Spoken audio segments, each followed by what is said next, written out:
Alright guys, so it's been a while since I've brought you my last update, but I thought that it was about time. Like I said, I may not be able to catch every single Friday, but I will be able to get to you as soon as I can, and this is as soon as I can. One major event that's happened since my last review was that I had a birthday. Yes, and it's the big one, or a big one. Anyway, you figure it out. And for my birthday present, I got my newest addition to the Creature Hunt crew. It's kind of dark in there, but there's part of him. That's Zorro, the red-tailed boa. But enough about that, and on to the actual review, which is Ghidorah, the three-headed monster. So after the major success of Godzilla vs. Mothra, Toho was beginning to get on a roll.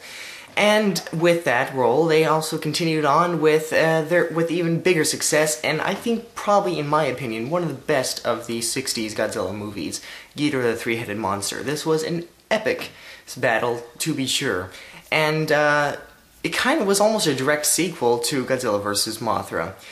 There were not the same characters, but the same actors, which is strange. But anyway, let's get on to the plot. So you start off with this UFO club seeing an asteroid land in the area of Mount Fuji, I'm assuming.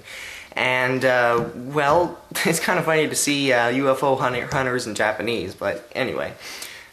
Basically, what else? But while that's happening, there's another storyline where a police officer is asked to be a bodyguard for a foreign princess who is going to be spending a while in Japan because of a threat to kill her. This is starting to sound more like a James Bond movie and not Godzilla. But while yet another storyline is going, we get to see that basically there's some sort of rumbling and kind of a volcanic eruption sort of thing going on. And that's where it's just kind of rumbling, and you're like, I bet that's going to turn into something later, and well, what do you know, it does. We then see this princess that is in her airplane on her way to Japan, when all of a sudden this audible voice from the sky comes and tells her to jump out of the airplane, and well, she does, right when it's about to explode. Days later, a prophetess, calling herself a Venusian, a person from Venus, and she also has the abilities to predict the future. And she's saying that the world's gonna end and all that good stuff. And she also has a striking resemblance to this lost princess. But no time for that storyline, because on to the next, when a scientist, actually a group of scientists, go into the area of Mount Fuji and find this strange asteroid, which appears to be growing larger. It does, and it is. And it's also magnetic, which is a neat add-in. And so they camp out there to check it out a little bit, and that's basically what they do for basically the whole movie. And meanwhile, we also get to see that there is we also get to see the Mothra larva from the previous Godzilla vs. Mothra movie. Unfortunately, one of them died, and that was interesting that they just kind of threw that in there. Oh, the other one's dead, but the other one's okay, so yay! But yeah, apparently the other one died, and now it's just left up to this one larva. And we get to so basically at this point the whole world knows about these monsters, and it's like, it's just, you know, yeah, there's a giant moth living on an island, don't you know? And so I thought that was kind of strange, but it's also kind of neat because it kind of creates its own little universe, you know, that it lives in, the whole Godzilla storyline. It's neat to see it evolve from just one, you know, freak of a monster into this kind of a universe where monsters are not quite as crazy as you might think, you know, it's actually a reality. And I thought that was actually a pretty awesome setup that they had for later movies which would build on that. But this prophetess Venusian person is being stalked by her killers who were trying to kill her the first time when her plane exploded. And they've come to Japan to try to hunt her down and kill her. Well, the police bodyguard thinks it's his sworn duty to protect her since his chief asked him to, so he has to. And meanwhile, his sister reporter is also wanting to follow the story because she thinks it's like one of the biggest things that has ever happened, you know, a prophetess actually foretelling of these things that are actually happening, you know. And meanwhile, the scientist and his team of geologists in Mount Fuji are watching this asteroid grow even larger, which is strange because rocks don't grow. But after all that happens, we finally get some action, and Godzilla himself comes out of the ocean, and we get to see a little bit of Godzilla action. And almost nearly at the same time, a creature in the mountains that was causing the volcanic eruptions earlier starts to emerge. And yes, ladies and gentlemen, it is none other than the first Godzilla appearance of Rodan. This is actually truly epic, and I think it was really cool. Now, who is Rodan, you may ask? Because this is the first time he's been seen in a Godzilla movie. Well, Rodan was actually featured in his own movie, and much like Mothra, they decided to make him an enemy for Godzilla in this movie. But unlike Mothra, he was a giant dinosaur, just like Godzilla. And the movie that he was featured in was actually one of the first Toho color films, because it was in 1956. And it was actually very soon after Godzilla's movie. And he actually gets to have a face-off. Now, whether or not this is the same Rodan as that one, because there was actually two in the Rodan movie, and they both died. So one can only assume that this is the same one. But anyway, a little geek out moment there. But anyway, yeah, so we get Rodan and Godzilla, and they start a face-off, and it's awesome. But the prophetess is not done prophesying yet, because she says that there's going to be an even worse monster come and destroy all the other Earth, unless the monsters come together and, fight it. And basically, that's when we get our main villain, and that's when the asteroid pops and out hatches a very, very awesome, yet also very disturbing looking monster, and that is King Ghidorah. Yes, folks and gents, this is the first ever scene of King Ghidorah in a Godzilla movie. One of very many to come.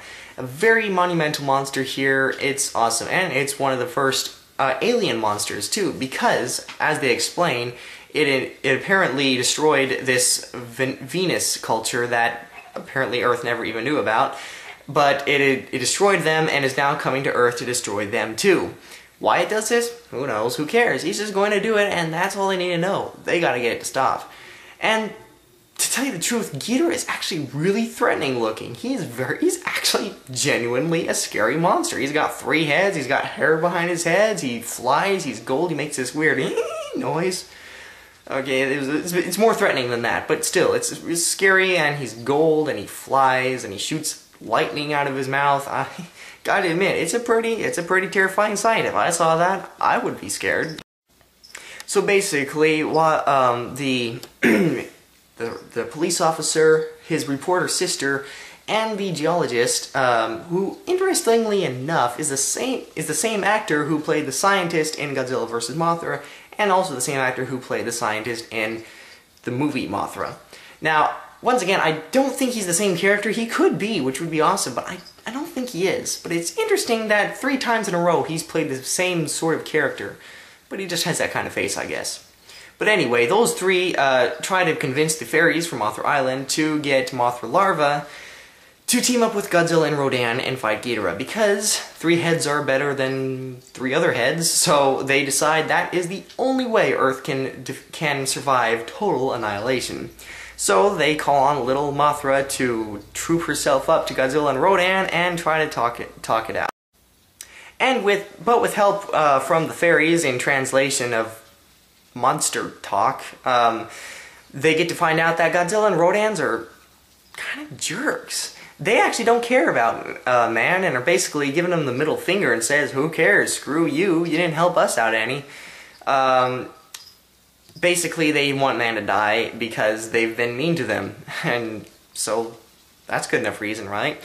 So Mothra basically sees no other alternative but to go attack Ghidorah head-on without any backup whatsoever. And of course, he's gonna get smashed. It's just reality. He is going to get smashed. Now, I'm not doubting Mothra's sovereignty here. I'm sure he is a perfectly fine monster. But it's still Ghidorah, and it's still a worm, and he's still gonna get crushed if he's not helped by Godzilla and Rodan. Well, thankfully, they both figure that out soon enough, and they come in to rescue Mothra from certain defeat, and they all team up against Ghidorah and send him packing. At the same time, the killers finally catch up with the princess, shoot a bullet across her head, makes her amnesia come back, and she remembers who she is, and the killer is killed. They all live happily ever after with Ghidorah and its 2 tails tucked between its 2 legs, and it's sent off packing. Basically, that's your movie. First off, something I'd like to address about this movie is that it's got a lot of different plot lines. I mean, it's got 4 different monsters in it. 4, count them. I mean, that's awesome, but still 4, and that's a lot of plots to follow. And like later movies, they really wouldn't develop those plot lines. But that's why I think this one's so good, because even though it's got a lot of different side plots going on for it, it still is able to pull it off, in my opinion. Later movies like Godzilla vs. Megalon, Godzilla, Destroy All Monsters, even all those movies would not actually follow the plot lines of where these monsters are coming from and why they're coming to fight. And it kind of makes watching the endlessly long battles a little bit easier, because you can kind of see their motivation and where they're coming from. And it's neat to see that. People like that in a movie, and I think that's why this was good. However, it may have been a little bit too lengthy because of the 4 plot lines. I mean, you had Godzilla, you had Rodan, you had Mothra, and then you had King Ghidorah. There's a lot of new monsters, and it's a lot of plot lines to follow, but I still think it really worked, and I still think they were able to pull it off. And that's why I think this is one of the best Godzilla movies of the entire 60s, and possibly even the entire Showa era. And think about it too, I mean, this is only the 5th Godzilla movie, and they've already got 4 monsters in the movie, and it's actually a pretty good one too. I mean, Godzilla vs. Mothra, while it was very cool, it still didn't have 4 monsters in it. I mean, come on. But this one had 4 different monsters in it, 2 of which had already been featured in other films, and were now going to be guest stars in Godzilla's movie, along with a brand new villain who was awesome and would probably be used very shortly again. In fact, would be. But that's for a later review. As far as the special effects go, there's lots of miniatures used, as you would expect. Eiji Tsuchibara, I think is how you say his name. Of course, that's what he's known for, and I gotta give props to him because of his props. I mean, they're just awesome, and I just think he was able to pull it off, especially the Ghidorah outfit. It's pretty cool to see it move. You can sometimes see the strings pulling up the other heads, but it's still pretty good, especially since he had 3 other costumes to make. So I gotta say, you know, kudos to Eiji Tsuchibara. So with Rodan, Godzilla, and Mothra now finally having an alliance, and Godzilla for the first time ever in one of his movies is actually the good guy, this would be a precedent for later movies, and will be seen in the next one. But that, like I said, is for later. So, this is Ghidorah the 3-headed monster. What are your thoughts? Of the 4 monsters, who would you think is the best, and who would you think would win in a fight between Ghidorah, Godzilla, Rodan, or Mothra? Or would you think that all 3 of them are necessary because Ghidorah actually trumps them all? Put your thoughts in the comments below, because I want to know what you think. And until next time, I'm Creature Hunt Guy, and I'll see you later.